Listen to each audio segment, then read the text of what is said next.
grab your beverages and turn up your interweb. Solving the world's problems 12 ounces at a time. It's Dudes and Beer.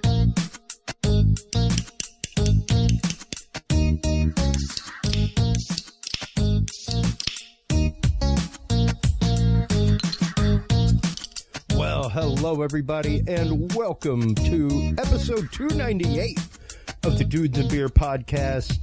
I am Chris Jordan, your host, coming to you from Austin, Texas. Tonight, we will be talking to the amazing, the awesome Mark Fiorentino, author of the book Master of Reality, owner of the website super-relativity.com. We will be talking about exotic physics, alien technology, all kinds of fun things, how this works in the world around us, all kinds of intense scientific principles. So hold on to your hats, folks, for this amazing show. But before we get started, please do not forget the Dudes and Beer podcast is now officially brought to you by podcastcadet.com.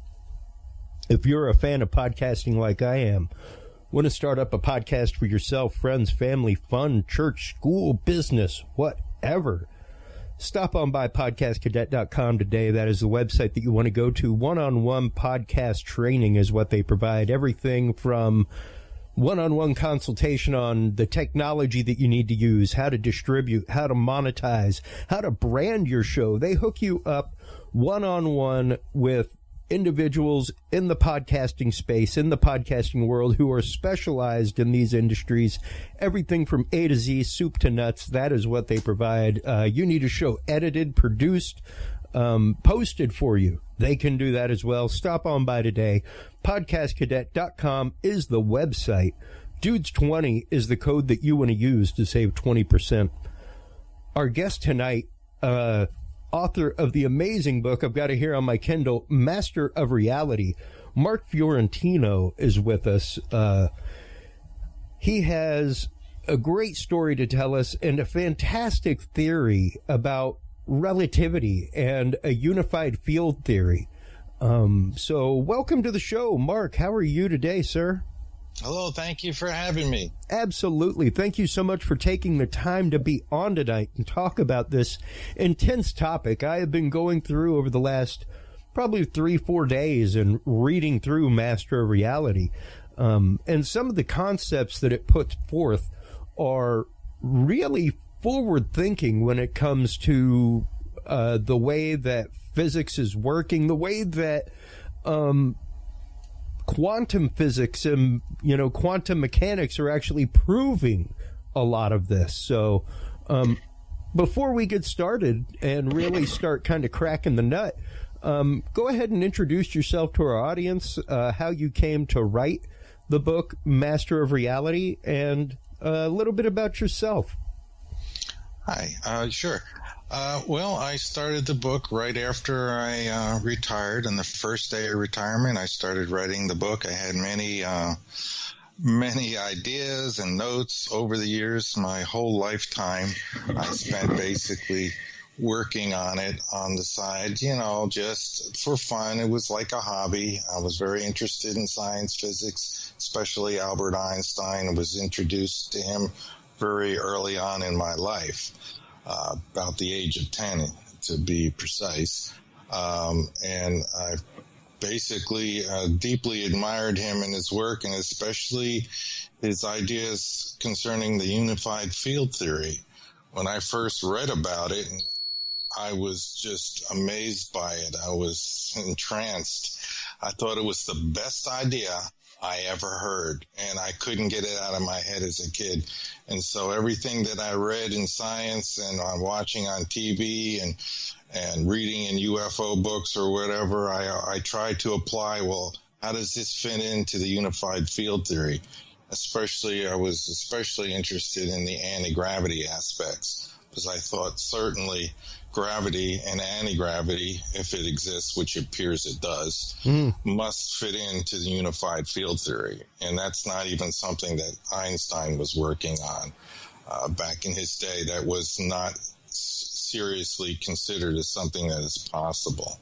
So basically, I had a whole career working in the electronics industry and computers, and that helped me formulate some ideas about current flow, electron flow, and that got me thinking about physics even more. So that was a good career for me to get into. So that kept me thinking about science and physics and how electrons moved in the wire, and I would imagine it and try to visualize these things. And I learned to do a lot of thought experiments like Einstein from reading all of his biographies, and I realized that this is a good way to do science. Imagination is powerful, and the mind is the best lab of all. It's absolutely it can do anything. So I definitely got into the world of science through technology, and I'm glad I did. And now you worked in various fields of the technological world. I mean, give us a little bit of background as far as some of the places that you've worked, things that you have done in your life that kind of led you down this path of theory to begin with. Oh, sure. Yeah. Well, I started out in electronics. First, before that, it was media technology, but that was really kind of a going nowhere kind of a deal.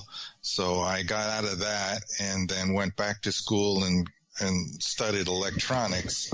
And then after I got out of tech school, I had a really interesting job at Harris Government Systems, and for a year I worked on a killer satellite program, and it was very interesting work, and they had a lot of other interesting things going on in those labs in Melbourne, Florida. Palm Bay was where the plant was, and I loved that job, but the pay was kind of low here in Florida, so after a year I jumped over to IBM in North Carolina, Charlotte, and worked there for 16 years and worked on many projects, first in the realm of testing circuit cards and circuit boards and stuff. Then I wrote some programs that analyzed circuit boards. Once I got very good at it, then I developed a program to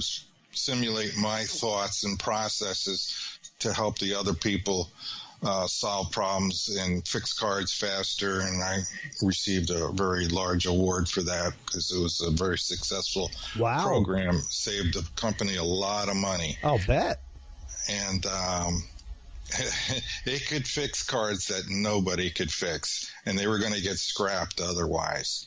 So that led me into the quality department out of manufacturing, and that's when I started getting into more of design and research and testing and developing, and I eventually went to R&D labs and worked in the test areas there where I designed fixtures and programs to automate testing of memory and computers and scanners and other things of that nature. So I got some more awards for those things that I developed over there in those labs.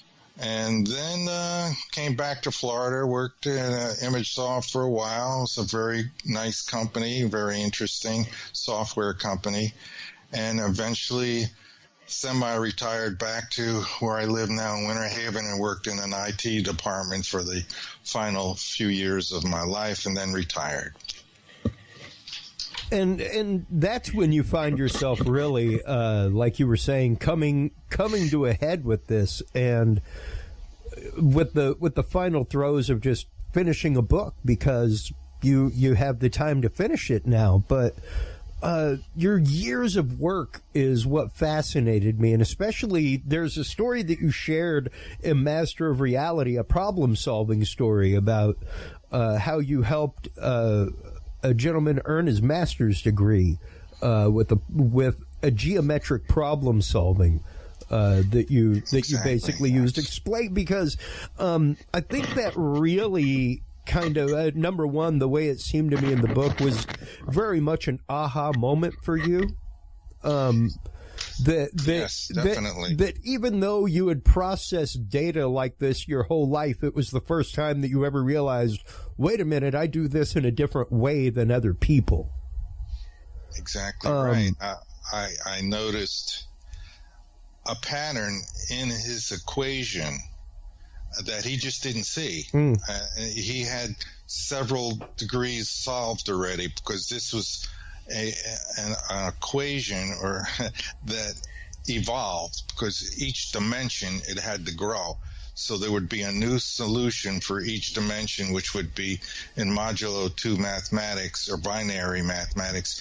Every time you go up to the next power, then the equation changes to find the solution for that dimension or for that power.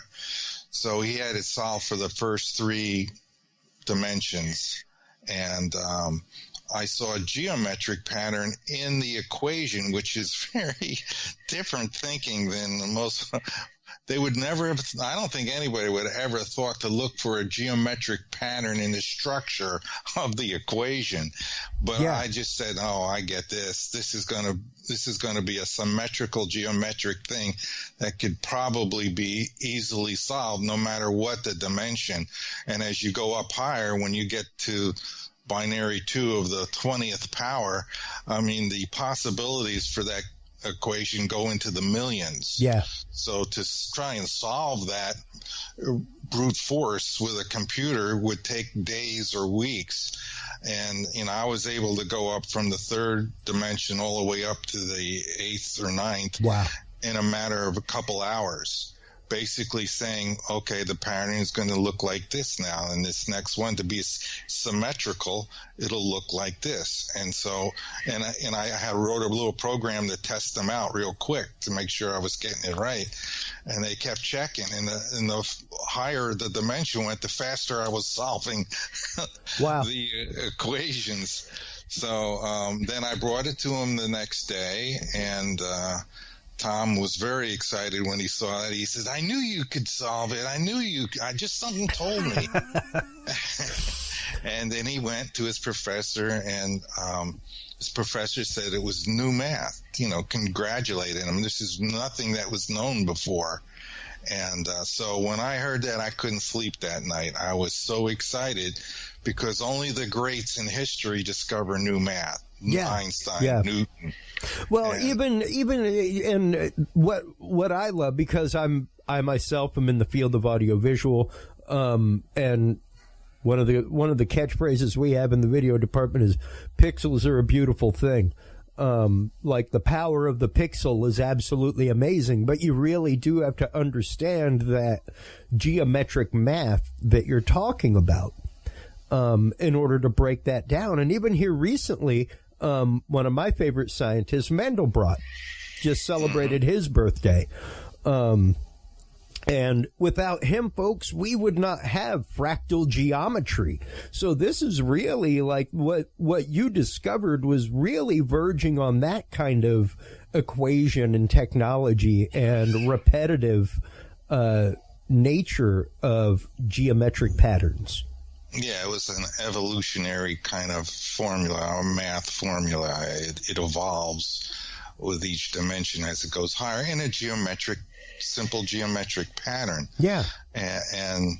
And so that made me realize, I thought about how did I solve that, and I thought, well, this was pattern recognition.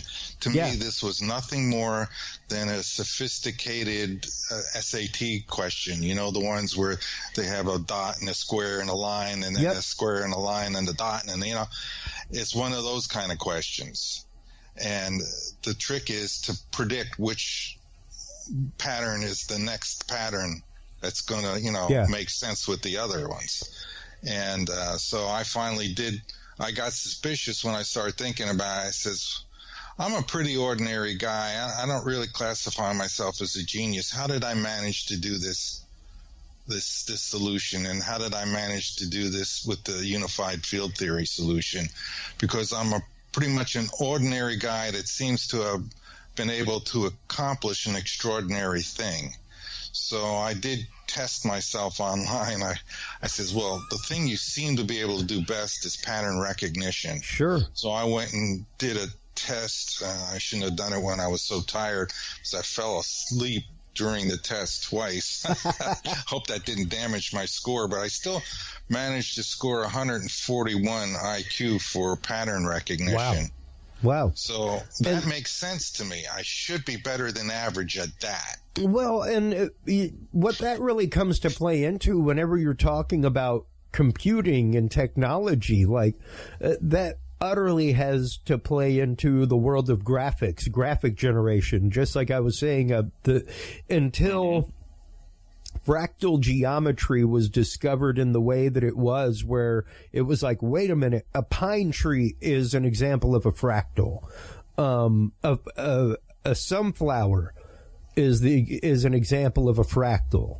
The inside of a rose, same thing, because it's a repetitive pattern. And once they realized that this occurred in nature, it really allowed the people designing graphics processors and designing AR, VR programs, things like that, to get rid of the angles that were there and start to smooth things out and turn angular mountains into cascading hills, and more fine defined shapes, because now the computer can assume what's going to be there instead of having to utterly generate it from scratch. Exactly. Yeah, I would have to agree. There is certainly, and it makes sense too, because in my early days, I was really into art and graphics. So that kind of got my mind to be able to visualize these problems. So I'm a very visual person. So there was a lot of mind experiments going on. And when I was writing this book, especially, I would wake up at 3 and then think about things like the motion of particles and stuff all the way from 3 to 5 or 6 in the morning. I would just kind of work these things out visually in my, with what you're saying. Yeah. And let's start getting into that a little bit, because I know so many people that do, like, I'm somebody that I tell people that I wire cabinets in my sleep. I build racks of equipment like what's here behind me. That's my counting sheep, and for a long time, I actively went to sleep with the idea of looking for the solution to a problem. Exactly. And that was something that Einstein was a big practitioner of, Edison, Tesla. A lot of people do that, where you're using that kind of spare space in your mind that's there and absolutely processing something. You wouldn't be dreaming if your brain wasn't processing something, right? So kind of the idea is that you can play with these ideas and not be so hung up with the constructs that you're used to. Exactly. And be able to, I use it all the time whenever I'm troubleshooting a circuit I'm designing, things like that. So let's start getting into, and even Einstein himself said that the formula for relativity, the theory of relativity, came to him in a dream. Yeah, so that's very interesting. Let's kind of start diving into your unified theory, because I find it very interesting as someone who is scientifically minded. I love reading science. To me, reading scientific texts, things like that, make more sense to me than reading novels. I'm the same way.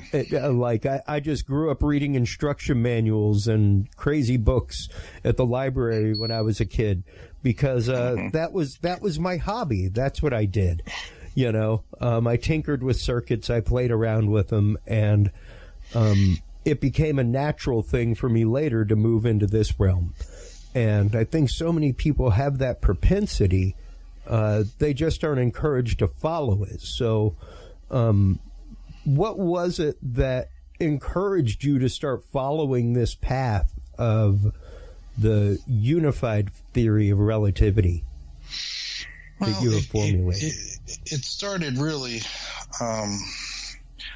I never really set out in life to solve the unified field theory. I always thought I would read somebody else solving it. And so I was always reading these articles and books and such, waiting to hear the day that somebody else would solve it. Now, there's a few things, some things that are kind of spiritually happening that said something was coming in my future that was very important, but I didn't know what. So all I knew was it would have something to do with inventing something or discovering something, but I really didn't know why. So there was that spiritual aspect that got my attention. And the other thing was early on when the nuns asked me to look up somebody that was born on my birthday. It was a saint, and I discovered Albert Einstein was born on my birthday, so I gave a report on him instead of a saint. So those kinds of things kind of started to steer me gently in this direction, although I tried many other things. I wrote programs and tried to sell programs, and I was always trying to build perpetual motion machines, was very interested in free power and power generation and such. So there was those kind of things that started me on the path. But once I finally decided to write this book, it was my last good idea. And I says, well, I might as well give this a shot. And I knew there was a lot of happy thoughts, things that really made sense. When you read my book and you get it, when you understand it, it makes sense. And it's almost the person, when they get it and they have this realization, it's like, I liken it to remembering, because it's my opinion that before we were born, we all knew this. We all knew how the unified field theory worked. Yeah. We were just forced to go through the veil of forgetfulness. And when we're born, we don't have any recollection of our past lives or any of the knowledge that you have when you're connected to God on the other side. But when you hear something that rings true, it's really coming from a memory of something that you really already knew, and you recognize it. And it's an awakening, basically. So for me, this theory was a grand awakening, and I want to impart this upon the people of the world and help them realize that the solution is now here. And at the end of the book, I finally realized myself, when I went over each chapter at least 10 times, I says, this is actually a unified field theory. I mean, you actually have the solution here. A bunch of more things that physicists haven't fundamentally explained. So this is important. And then I started to step forward from that point when that book was finished. Well, and, it's interesting to me because as you're saying, these two things, the metaphysical and the physical, are intrinsically intertwined. And it more and more the realm of quantum physics, physics itself, even all of a few years ago, 2013, there were the computer scientists that actively proved that God exists through mathematical equation. It was pretty interesting. But even the concept of the Aristotelian prime mover, that goes back to pre-Christian philosophy. And it's very, very interesting to me to see that this metaphysical concept is starting to work its way into the realm of physics. Mm-hmm. Well, all of this theory that I have, this completion, really I have to give 90% credit to Albert Einstein, 90+%. Well, I mean, granted, I would think that anybody working in any realm of the P word physics would have to credit at least a good 60% of their work to Albert Einstein. Now, I did come up with some new stuff, but let's face it, the unified field theory, as he envisioned it, which basically is this simple statement: electromagnetism and gravity emerge as aspects of a single fundamental field. That basically, yes, I proved is correct. Well, he was absolutely correct in that. And that's just it. Like there's a big there. But we are seeing this regularly now. There was an article about magnetic fields that I posted just the other day that scientists were able to manipulate magnetic fields via distance. So, using what technique was it? Hold on, I will find the article. I actively just brought up the article from the Independent that came out last week, talking about how the brain, once they map the human brain, it oddly looks just like the way that they've mapped the universe. Like it's the wildest thing in the world to look at the two images next to each other. It looks like you just took them in a different spectrum. Oh, yeah. Like, I know there's a color shift between them. Looks a lot like the brain image. Oh, but it's absolutely phenomenal to go through and see that. And let me see. Hold on. Magnetic fields via distance. Let me see what I can find on that real quick. Because it was just the other day that I posted an article about it. And I want to say,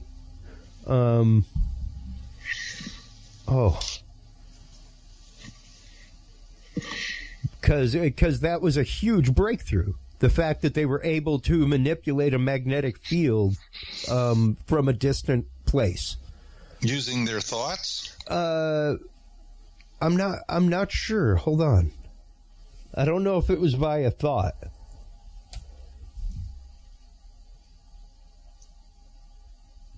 There's the Live Science article that talks about how the brain can sense the Earth's magnetic field. You can manipulate the shape of a field by introducing ferrous materials nearby, and the shape kind of bends toward the iron or whatever, or other magnets, and the magnetic field will react to that. Could be that sort of thing. That's well known, and thanks to Michael Faraday, we have a good understanding of magnetism and a good understanding of how currents create magnetism, and magnetism can create currents.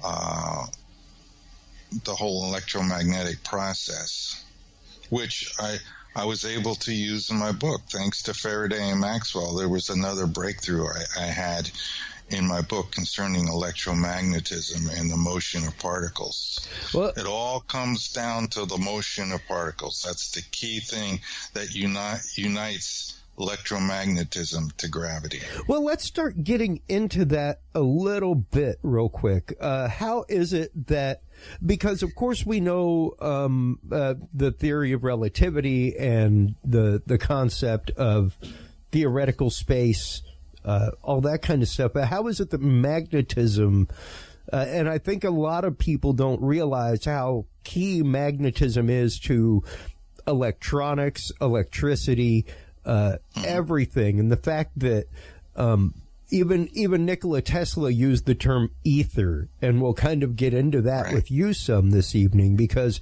that was a old term that came from alchemical text, philosophic text, just this force that is generally around us that we can tap into. Yes. Yeah, definitely. The ether, I just wrote a little document on it. And I've uploaded it to my blog.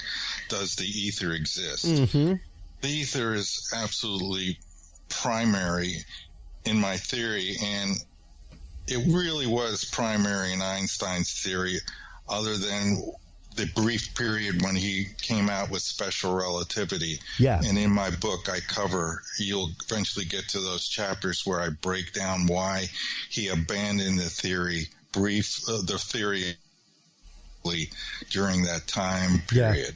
And I present a lot of evidence there. Because that's just it. He came up with and that's what a lot of people don't realize, that the special theory of relativity was just a slice of a larger picture that he had in mind that he was working on. And that, of course, gets a lot of attention, as well it should. But even he himself was like, listen, man, that's there, but I don't think you're seeing. I think you're getting a little myopic in your thought right now, and you really got wowed by the wow factor when you should have kept moving on. Yeah, there's things that there were statements that he made. He deliberately disassociated with the ether. Considering that theory, the math in that theory, the Lorentz transformations were based on ether theory model. Lorentz had that, and Einstein believed in the ether all the way up to the Michelson and Morley experiment. And Einstein knew about that experiment beforehand. So he knew that the ether was not going to be confirmed. Precisely, the ether wind was not going to be detected. So knowing that in advance, he wrote these statements in about the ether, that he didn't need an ether. This theory doesn't need an ether, which, surprised, I'm sure, Lorentz.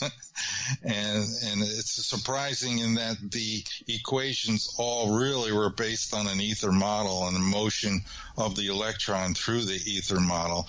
And why at the last second he did that? Because he knew that announcement was going to be made. And so to make sure his theory wasn't discredited or ignored, he made the whole theory of special relativity about motion relative to another frame of reference and not relative to the ether stationary background. And everybody bid on that. I mean, it was a sleight of hand, and everybody full commit to that idea. And we have a problem in modern physics today because they've misinterpreted what special relativity really means. Those transformations are real transformations. It's not just about the increase in mass. Those are real things that happen to the frame of reference, the moving object, as it accelerates towards the speed of light. And general relativity proved that.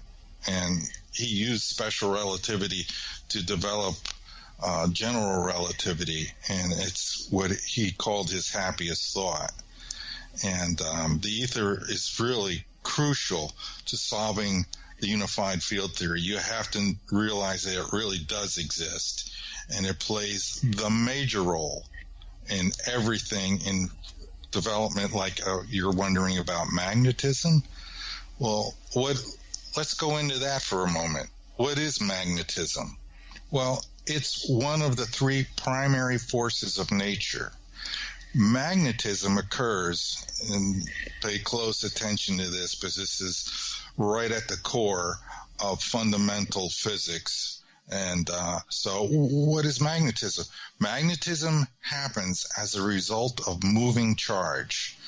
You're not going to ever get a magnetic field unless there's a charge moving in the area, like an electron. An electron is a electromagnetic charge, but the magnetic component of that charge only appears when that charge moves.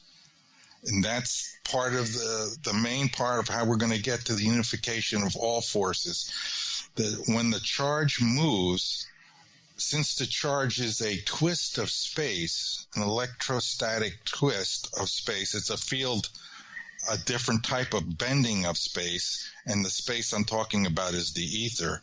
When that charge moves, and it's a twist, it causes a magnetic field to emerge as it's moving through space. The space around that charge rotates in reaction to the twisted field as it's moving through the ether.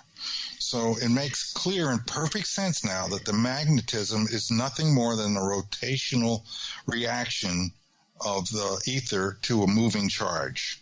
It's just that simple. And Faraday proved that, and Maxwell doubled down on that and also proved it.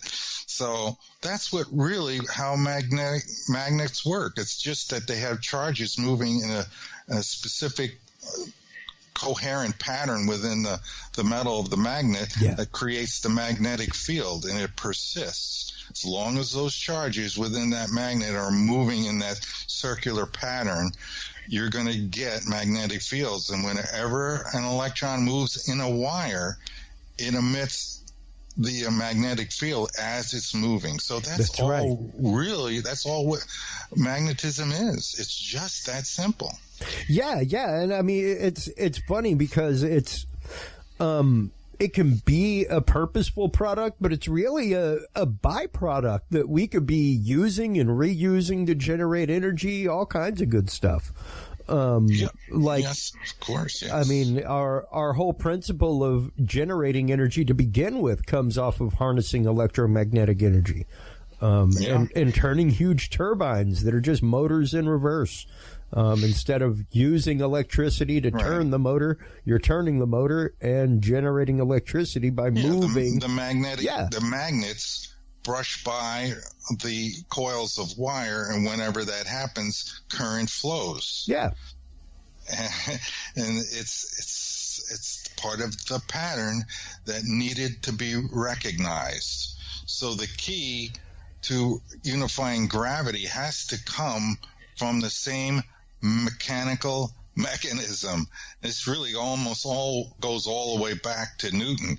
Yeah. I mean, all of this is going to turn out to be mechanics. Simple, straightforward mechanics. Well, and it's really wild once you start realizing that, and once you start realizing that magnetism is such a force within all of this.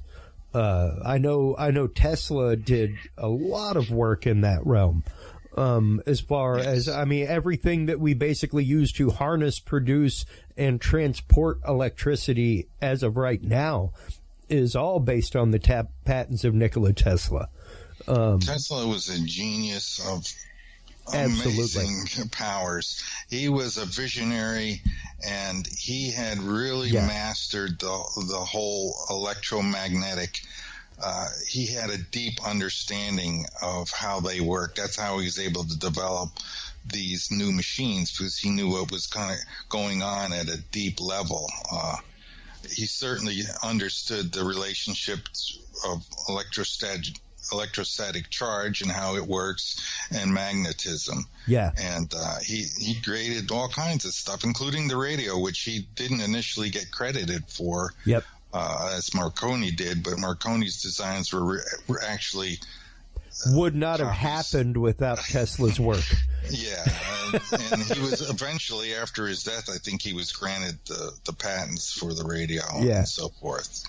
Well, and just going into that and realizing, just to start making these dot connections for people that may know a little bit of something here and there from their studies in school, things like that. Now, once you start marrying magnetism to that Einstein concept of spooky action at a distance, and the idea of, like you were saying, electromagnetism only happens when the electron is in motion. If the electron is static and sitting there, there is a charge, but it's much more of a potential charge than it is an active charge. If you notice, like with a Van de Graaff machine, you generate a huge electrostatic charge. There's not a magnetic charge really associated with that electrostatic field until the charges within that field move. Yeah. Then a magnetism emerges. In every case, it always comes down to this. It always comes down to, you're not going to have magnetism unless there's a moving charge somewhere. Yeah. So that's 2/3 2/3 of the way to unifying the forces of nature. The only one left to explain is gravity. And if you like, I will link that one right now for you. Please, because I think that it is absolutely time for that to start happening, which is right up around where I am in the book, where these start coming together. So I'm not really concerned about spoilers. So spoil away. Well, I just want to complete the thought of the unified field theory for yes. you at the very basic fundamental level. So we know motion of particles has something to do with gravity, electromagnetic particles. So we got to identify. What I did is identify what kind of particle and what type of motion will do the trick, because there's different types of motion. And the key really comes from the pattern. Again, this is another SAT question in my head. I see that Newton discovers force equals mass times acceleration. So I'm interested in mass. So what's left? I have manipulate that formula, and I find that force in motion, accelerated motion, makes mass. Does anybody really get that deeply? No. But somehow Newton got that. It was a tremendous advancement. Then the next person to link mass to motion was Einstein. E equals mc squared. We have a mass. We have not a force this time. Force and energy are slightly different things. But an energy in motion is equivalent to mass. There's a pattern emerging here. We have energy, motion, mass. So then finally, Einstein has a great discovery. He discovers that acceleration and gravity are somehow equivalent. That's the equivalency principle, a main part of general relativity, another clue. So I know now that accelerated motion is the key to generating mass. And now I'm on the threshold of the dream. So the final step was to understand what accelerated motion is. And there's actually two types. There's the uniform accelerated motion, which is motion in a straight line with a constant acceleration. We're all familiar with that. That's like when you put your foot on the gas and you accelerate and you feel yourself getting pushed back into the chair. Yeah. That's uniform accelerated motion. And then the other one, the real deal maker, is uniform circular motion. This is accelerated because the velocity of charge is due to the continuous change in the direction of the motion. The velocity changes due to continuous change in the direction of motion. Thus, for a body moving in a circular path at a constant speed, its velocity changes continuously. This is the key. We're linking Einstein's equivalency principle to a specific type of particle motion. Now I'm going to close the deal. So what I discovered was this phrase, gravity is equal to the accelerated motion of unbalanced charges. And those charges I'm talking about are usually fundamental. So what does that mean? So when we take something like quarks that exist inside of the neutron and the proton, they're actually moving in a circular pattern. That's accelerated motion. And precisely what I discovered is they're moving in a trefoil type of pattern, which is a trefoil knot, which is a very simple form of knot that makes perfect sense to be what those quarks are moving in. So they're moving in a uniform circular motion, which is an accelerated motion. Now I have the mechanism to form mass right inside of neutrons and protons. And all I need is for those particles to move like that. And when they move in this accelerated pattern of motion, what happens, here's the clincher, there's a contraction of space in and around those particles as they move. That ether is transformed. It's condensed slightly by this motion, because that motion inside of those particles, the neutron and the proton, the trefoil pattern is actually spinning as well and precessing. Eventually what you get what happens is you get a spinning sphere, and that's perfect to generate uniform gravitational attraction around the perimeter of that sphere. And that's the unification of gravity to electromagnetism. It's an electromagnetic particle moving in an accelerated fashion that causes the emergence of gravity, and it's just that simple. And that's why somebody as simple as me could figure it out. If it was really something to do with something really complex like quantum mechanics or string theory, I could have never gotten that. Well, unfortunately, it wasn't anything to do with that. And I think that, and not that people in the realm of quantum mechanics, string theory, things like that, are not necessary for this work and to prove this theorem that you have, as you were talking and describing that, I was actively throwing up the article that I posted on the Dudes and Beer group on Facebook the other day from Brookhaven National Laboratories. This was released September 3rd of this year. A Large Hadron Collider creates matter from light. Yeah, is the title of the article, and the parts that I was highlighting were even talking about exactly what you were talking about. Here's the part that reads, inside CERN's accelerator complex, protons are accelerated to close the speed of light. Their normally rounded forms squish along the direction of motion, and special relativity supersedes the classical laws of motion for processes taking place at the Large Hadron Collider. The two incoming protons see each other as compressed pancakes, accompanied by an equally squeezed electromagnetic field, of course created because, number one, it's a bunch of huge magnets. Number two, you're also moving the electrons and protons.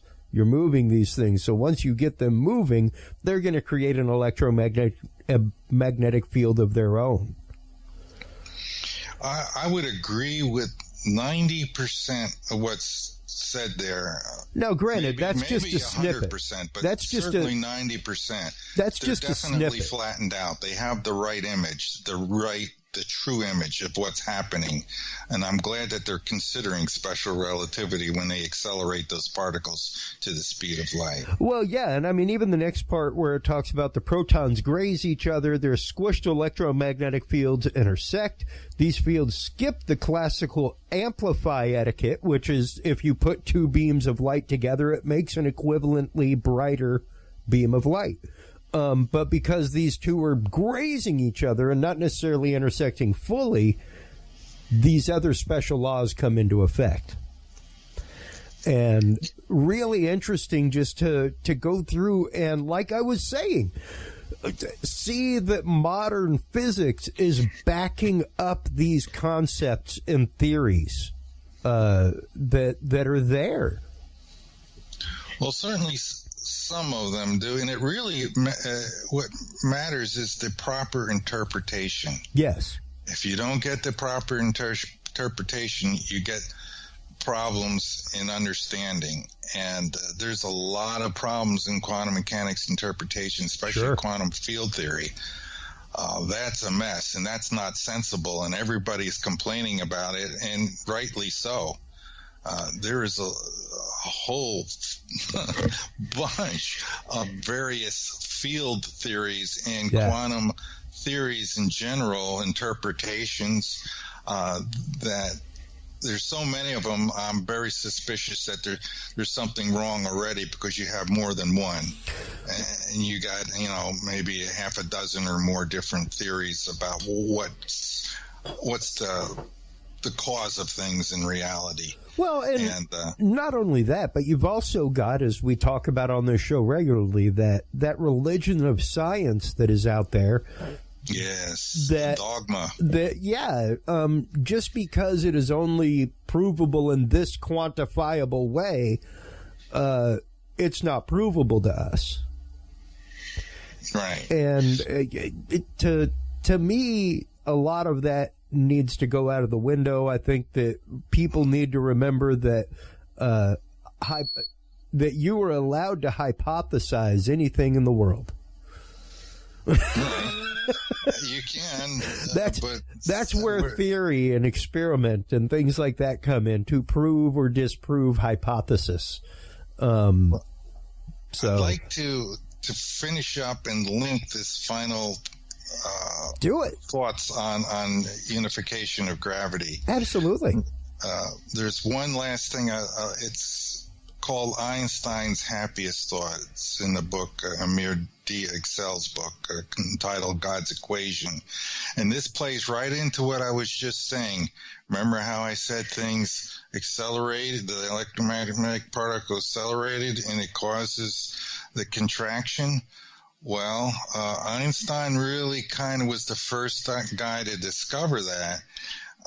And it was his happiest thought, and I'm going to read it to you, and then I'm going to tell you why it was his happiest thought. Einstein followed a line of reasoning that began with his happiest thought of his life. Still at the Swiss Patent Office, he conducted one of his famous thought experiments. Einstein imagined a circle spinning in space. The center of the circle did not move, but its circumference was moving quickly in a circular direction. Einstein compared what happened in several reference frames, a standard tool he had used in developing the special relativity theory. He concluded, using his special relativity, that the boundary of the disk contracted as it spun. I just said the same thing to you just a few minutes ago. Where did I get the idea initially? From Einstein. There was a force acting at the circle at the boundary, the centrifugal force, and its action was analogous to that of the gravitational force, but the same contraction that affected the outer circle left the diameter unchanged. Thus, Einstein concluded in a way that surprised even him the ratio of a circle to the diameter was no longer pi. He deduced in the presence of a gravitational force or field, the geometry of space was non-Euclidean.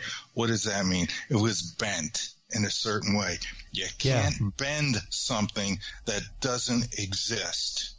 So therefore, the ether must exist.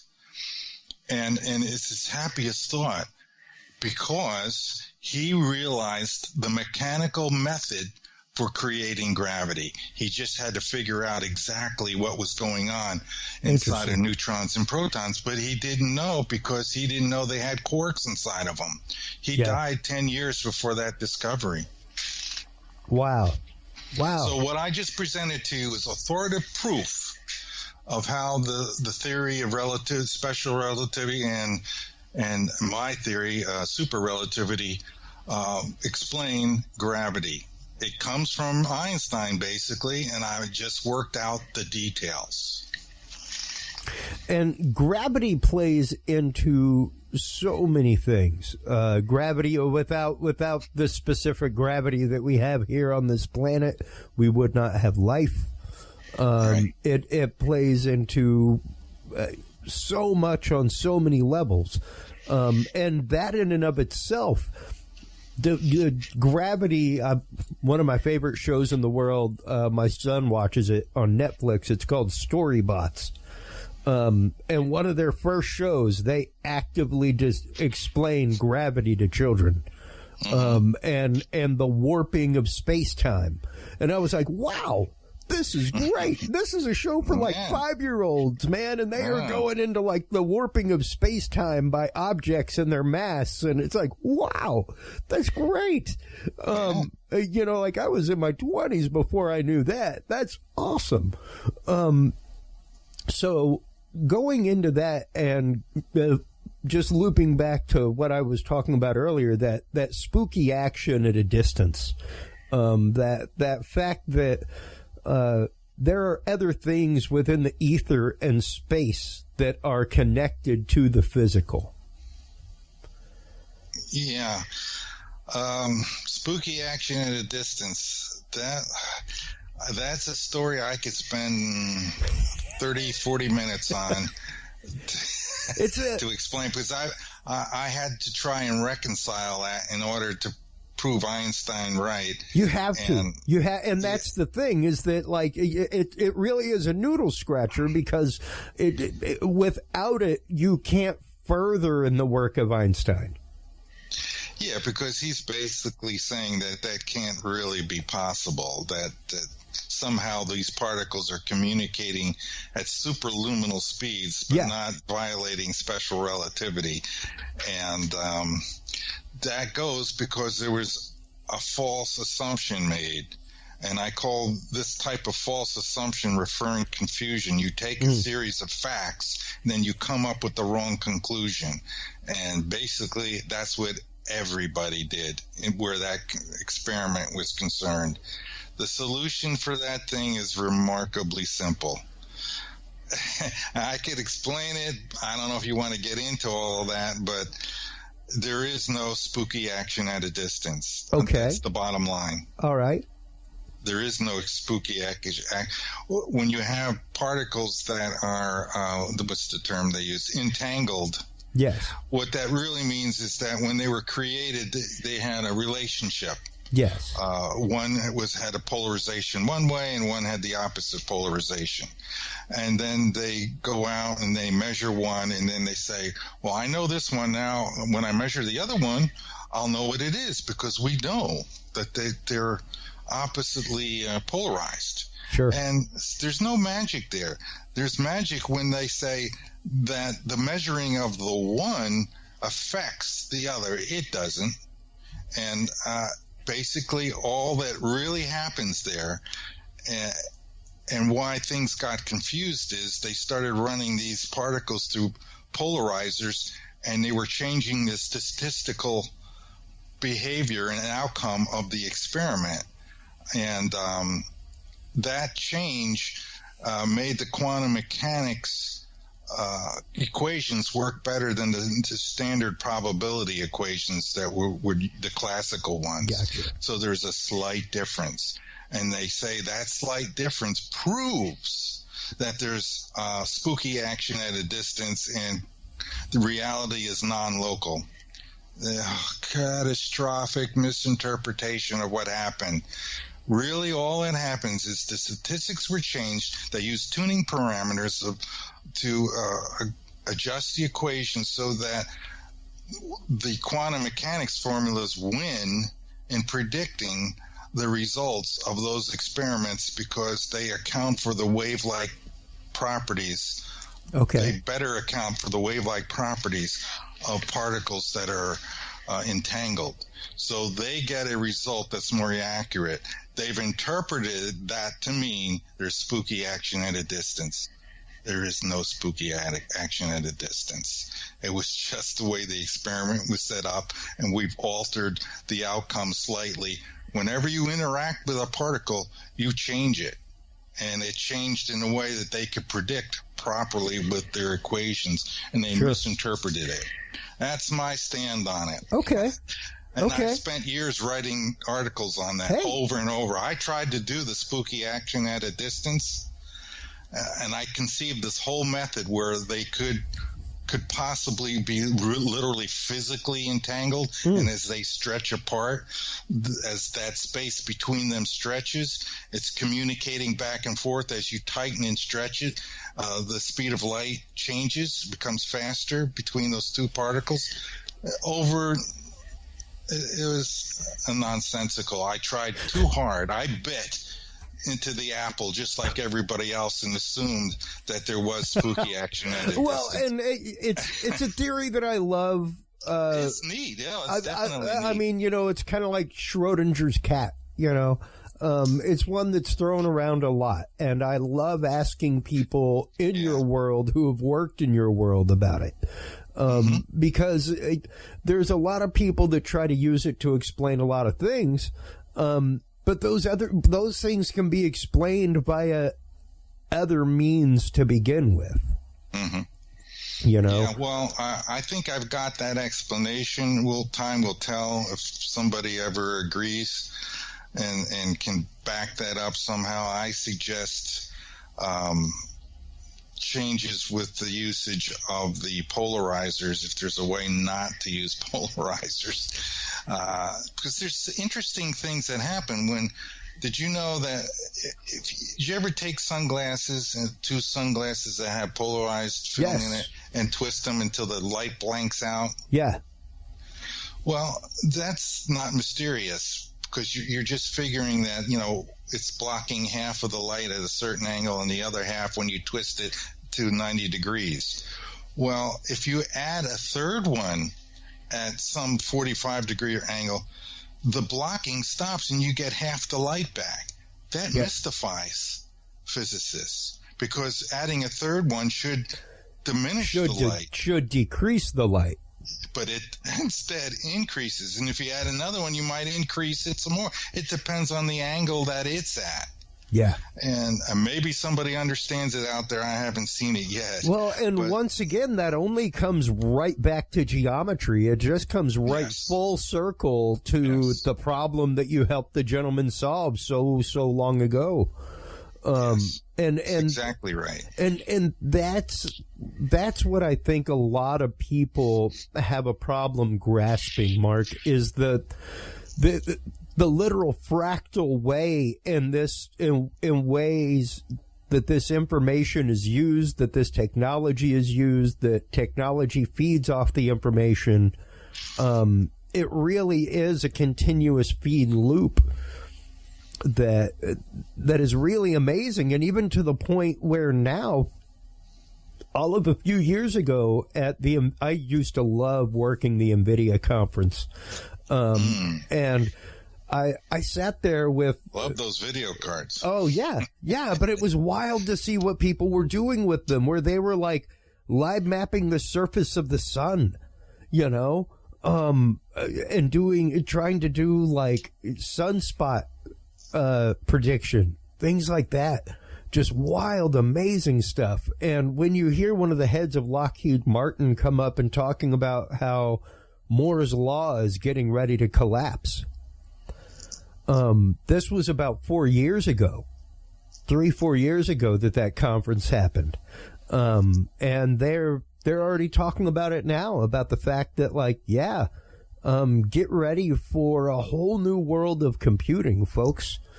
'Cause it's here. It is upon us. Now, what we do with that technology is really incumbent upon us, you know, like, to see articles like they made matter out of light. That is, welcome to the Star Trek replicator and the ability to feed everybody.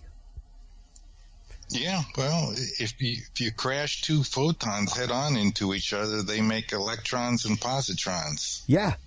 So that's matter. So, yeah, it's like, and when you hear articles from 2012 about the scientists that transported light particles, like, this technology is already among us. It's already here. So to hear your theories and the way that these things are tied together, to me, is awesome. It makes for a great, a bright, a beautiful future for mankind if we can really start That's what it's all about. Open this up. Utopian future. That's what I'm trying to help create. Yeah. Now, I'm going to get crazy with you here real quick, because I know that we've only got you for about an hour, and we're right up against that time right now. I don't want to keep you too long on this evening. You can go longer if you want more time. Well, I don't mind. Okay, we'll go a little while longer, but I don't like taxing people on their first episode, and I definitely want you back again and again. Okay, well, because we'll save some for some. I'll definitely come back. Good questions. I love talking this kind of stuff because there are so many things that are happening out there. I follow so many different RSS feeds from the world of science, and when I see things like that article that came out in the first breadths of it were back in August, September, things like that. But and of course you hear about these things, you hear about the fact that they transported light. Well, did they transport light? Or was it a faulty sensor? And then it took years for them to verify, well, it wasn't a faulty sensor. it's amazing some of the checks that they go through on this stuff, and the fact that we find out about these headlines years after the breakthrough happened. Because they've sent it through 2-3 different rungs of people, double checking, triple checking, just making sure that numbers are right. So even taking that curve into light, the fact that some of these experiments have been going on for years and the results are just now being calculated and figured out. It is an amazing, amazing future. And one of the questions that I would have for you is, if matter can be created from light, could that matter be intelligent? There's a lot of people kind of interested in that. And if you want to go that right, matter and energy, they're really the same thing in different manifestations. Sure. And, of course, the equations prove that. Well, and that's just it. There's two ways to read that E equals MC squared. You can read it forward or you can read it backward, and it's just as valid either way. So is matter or light intelligent? I think they both come from an intelligence, and that intelligence is God. So my theory is basically an intelligent design theory, and I go into that in the final chapters in the book, my cosmology theory, so that all matter and energy, all the laws of physics are established by the Creator through the power of intention. And this is verified through other people who have had near-death experiences, and they come back and give the same description, a description that's handed to them from God. So I take that evidence. Maybe a physicist doesn't take that evidence seriously, but I do, because there's a lot of people that are coming back and explaining it. I have it on my website blog. Father Rick Wendell is just one example who has been told how the universe was created in the laws of physics that are immutable. They come from the Creator. This whole system obviously is an intelligent design system. It works. It's tuned so perfectly for life. That's by no accident. And the design itself is so clever. I found things in it myself, more clues, the neutron being one of them, the odd behavior of the neutron, and I was able to make sense of why its behavior is so odd versus the proton, and able to find a reasonable explanation and function for its oddity. And that odd behavior is basically, if you isolate a neutron in space somewhere away from everything else, that neutron will decay in about 15 minutes into a proton and an electron. Now, why is that significant? Because a proton and electron turn into hydrogen when they are formed together. So hydrogen is what we need to form the universe. So I said, well, that means that the neutron must play a key role in the beginning when the Big Bang happened. And you'll see in those later chapters, I link it all together, and it makes perfect sense how the universe is formed, and the neutron plays the major role in all of that. Well, and once you start breaking it all down, it really does come to particles and frequencies. The frequency is the equivalent of rotation. You know, how many times that atom or particle is rotating.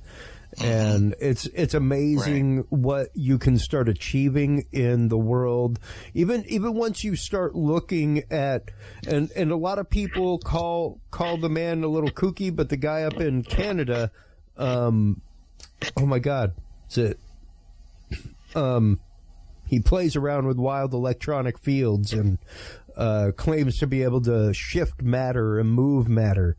Even if you go back and look at a lot of the ancient alchemical texts from the 1500s, things like that, that is what they are talking about, is the transmutation of matter, the transmutation of elements. And the old alchemist stuff. And I've been on a tear of reading alchemical texts over the last 6 months, just since COVID started, and just collecting them on my Kindle and reading them and reading them and reading them. Because I love reading philosophy. I love reading instruction manuals. I love, one of my favorite things out there is the Great Courses series with Amazon. I finished a 13-part lecture series on thermodynamics, man. Like, while I was sitting in my living room programming websites during my son's naps. So you're a lot like me. I'm interested in the same kind of reading. I don't go in for fiction very much. Yeah. Like, my wife will sit back and, like, tear through a Stephen King novel. I'm over here, like, you know, reading physics documents and things like that. And half of it, you know, the calculations go over my head, but it's the gross principles that I love digging into, the theory behind it, the concept behind it. Right. And like you're saying, even you yourself not being a classically trained mathematician, were able to help discover new math. Yeah, it's a thing that I scratch my head about and wonder, and that's why I did some investigation of myself to see, you know, how I was able to accomplish these things. And a lot of it has to do with my training and the things that I wasn't trained in, like quantum mechanics. If I had been a physicist, a regular physicist, and went to physics schools and got trained in quantum mechanics, I would have had it beat out of me to think this way. They don't even like you to think in classical terms. They will tell you particles do not have position. Particles do not have momentum. They don't exist. They only exist when you look at them. They will talk you. They will talk you out of. And that's the craziest thing in theory. the world. That's the craziest thing in the world for them to say. It's like, how can you say that there is no intelligence to matter, but yet still say that the electron cannot be photographed unless it knows it's going to be photographed? Yeah, right. Like, you just totally contradicted your own principle to prove your own principle. A lot of people have problems with quantum mechanics because it makes no sense. It's like you just totally negated your own principle in order to prove your own principle. That's like, wow, like that's a mind job. That. Thank you for bringing that up. Because I mean, that's one of my favorite things to bring up is the fact that yes, particles are there is an intelligence that is there. I do believe that there is an intelligence to everything, and if you raise your level of consciousness to the point where you can connect to that stuff, you could probably you could change the way things happen, and at the molecular and the subatomic level even. Yeah. There are many instances of miracles that have occurred to people who have had near-death experiences where they have had cancer and died, were told they were going to get cured. When they came back, they were sent back, and one lady in particular who had cancer all through her body, was riddled with it. Within a matter of days, it was removed. So somebody having to do with God, or God himself, removed all of that, and that took some sort of a manipulation of all the atoms and molecules in her body to destroy and remove that cancer. We call that a miracle, but it's an intelligence that's connected to the matter and energy. It's over it. It has authority over it. So there's definitely intelligence in everything that lives. I mean, the American Indians have, I forget what they call it. The Chinese call it chi. There's different cultures and religions that speak of chakras in the Eastern tradition. You know, all the different places. There is a connection between consciousness and the forces of nature and matter and energy. No doubt about it. Yeah, and once again, I think it really just comes down to vibration. It is that rotational speed and being able to match that.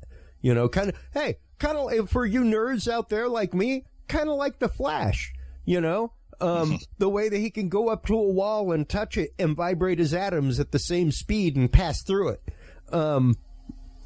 Same concept. Yeah. You just got to be able to get your vibration up to that point. And I've heard some, I've read some books, a Whitley Strieber book that sounds like they do that. Yeah. Like the aliens come right through the walls and stuff. Yeah. That book was so disturbing I had to stop reading it. Man. Because if that was true, it would be like living in a nightmare. Yeah. Whitley Strieber is a dream guest of mine. I grew up listening to, he had a show out of San Antonio that used to come on. And I'd catch that late at night on Sundays in Houston, and I loved that show. It was fantastic. But if even half of what he's saying is true, man, that's a nightmare. Well, I would not want to be an abductee with all of that stuff going on. Holy cow, what a terrible thing to have to deal with. Yeah. And, Mark, thank you so much for coming on the show tonight, for breaking this down. Like I said, I would love to have you on again and again to talk about these kind of things, because this stuff pops up in the news so frequently. There are so many new discoveries that are burgeoning, that are happening, that are out there.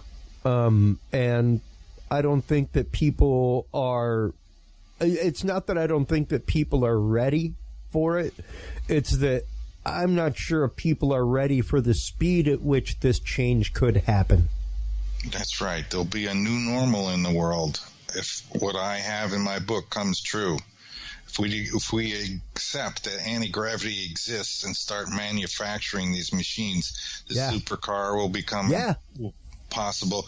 And that's stuff we could talk about when I'm on next time. Finish the book. God, yes. And make your questions up, and we'll have another discussion or two. Oh, absolutely. Like I said, I cannot wait to have you on again and again.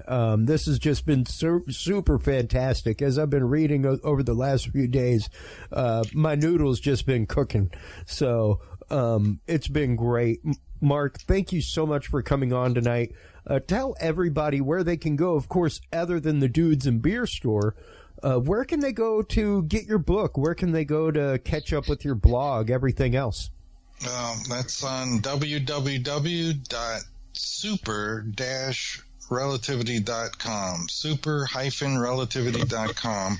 And there's a link to the Amazon book. You could get the Kindle or the paperback from Amazon, and I offer right now a signed version you can get. I have limited books here, a limited amount, and I'll keep trying to do that for a while longer.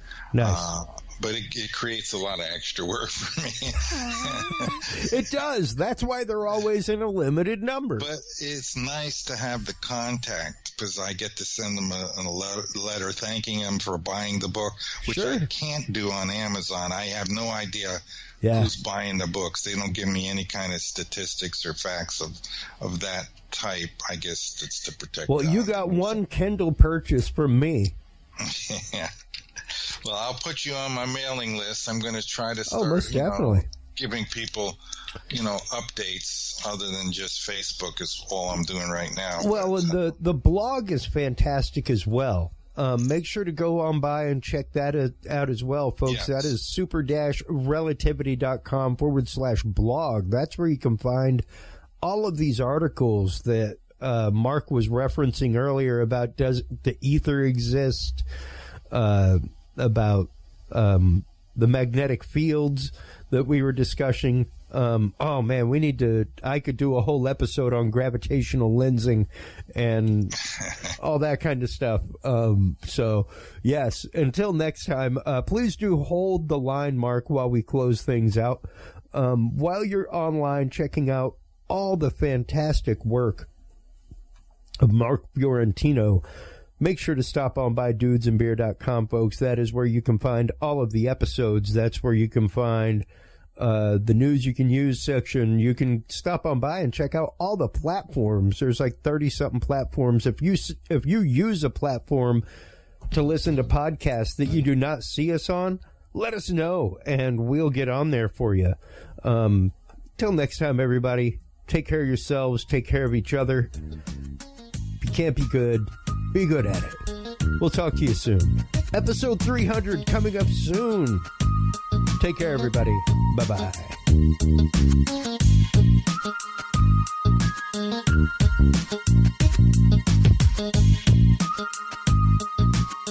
Thanks for listening to this episode of the Dudes and Beer Podcast. To listen to our audio streams or chat with us live, download the official Dudes and Beer app for Android and iDevices, available on Google Play and iTunes Market. Being rebuilt For more right episodes, now. content, and information, visit us online at dudesandbeer.com. You can also find our episodes on Breach.tv, iHeartRadio, Spreaker, SoundCloud, iTunes, YouTube, Stitcher, or your favorite podcast service. Dudes and Beer is a proud member of the HC Universal Network family of podcasts. For more about our sponsors and other podcasts on this network, visit hcuniversalnetwork.com. Thanks for listening, everybody, and until next time, drink responsibly.